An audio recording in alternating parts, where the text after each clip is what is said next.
I remember when I moved to a whole new county and city for a new position, and my contract was terminated after I stood up for myself and refused to do something that was not in my job description. Hi, my name is Dr. Jamila Banks, and I'm your licensed holistic marriage and family therapist. And I remember when I moved from Los Angeles County to Riverside County for a new position in group homes to finish up my hours as an associate marriage and family therapist. At the time, I lived in Los Angeles and I was working in Torrance, and I was driving back and forth from LA to Torrance to Banning to get my 3,000 hours as an associate marriage and family therapist pre-license. And at one point, when I was almost finished with all my hours, they decided to hire me and pay me because all those hours were free. So the last maybe about 500 hours, I got hired onto the group homes.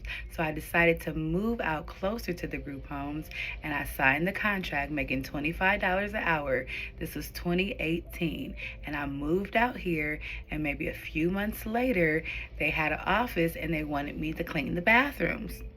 And I am associate marriage and family therapist, providing therapy and groups for individuals with trauma, anxiety, and depression, teenage boys to be exact, from age of 12 to 18. So I'm running groups, I'm running therapy at 3 different homes, working with like 18 boys, going to schools, doing IEP meetings, doing case management, having family service meetings, being a liaison between the communities and resources and services.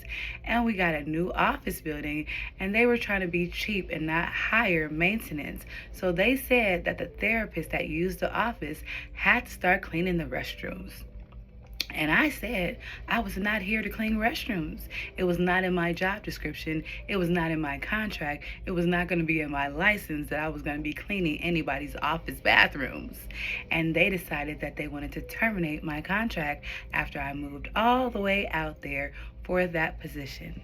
And I learned then that it's okay to stand up for yourself, even if it's scary, even if you think something might be a loss.